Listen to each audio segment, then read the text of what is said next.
Do you know what scares and excites authors the most? It's this. But don't worry, I got you.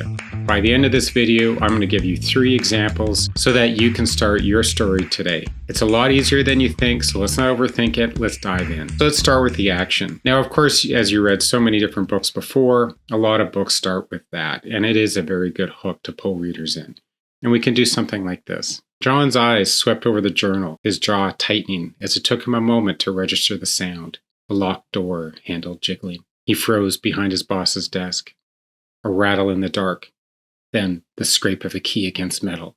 He had to move, now. So we haven't actually told the reader, is John good or bad? What has he found that's so shocking? Who's coming to the office to find him? But we've created enough intrigue, the reader's going to want to dive in and learn more. And then you don't have to worry that maybe you had a lot of great backstory you want to include at the start of your novel or story. So you can start at any point along your story and then take the reader back along the journey. Another great way is to use dialogue. So in this particular case, we have 2 kids going off into the woods. We don't know if they're alone. We don't know if they're accompanied with parents.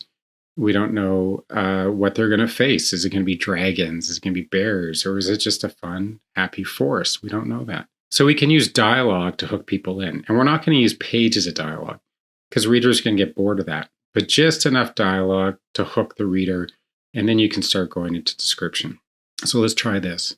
You sure about this? Tom asked, glancing at his little brother. Sam only nodded, chin up, sweat beading on his forehead from the heavy pack.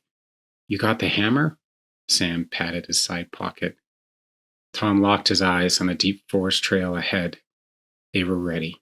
Now, if you think that last line is a little telly, they were ready, well, let's change it. Tom locked his eyes on the deep forest trail ahead, let out a long, slow exhale.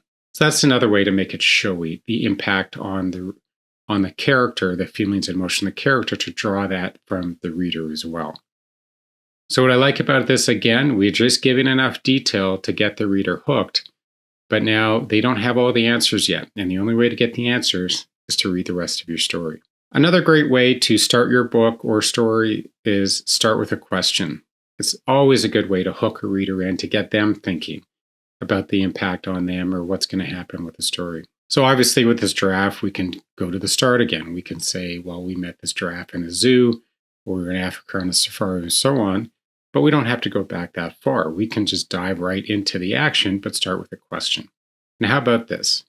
Do you know what it's like to have a pet giraffe? Well, I do. And trust me, it's not as great as you think. Who would have guessed, right? So what I like about that is that it makes the character a little naive, or potentially childlike or a child.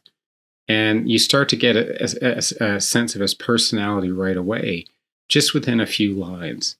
And that's the beauty of asking a question. You can get into the heads of these characters, and the readers can actually start engaging with this character almost immediately and get to know them or have a picture of who this is just by using a question and a hook to bring them into the story. Now, all 3 of these examples, like many others that I'll show in other videos, is to draw the reader into the story. You don't have to set it up perfectly. You just have to say enough to hook them into reading more. You can choose one. You can try all 3, see which one is best.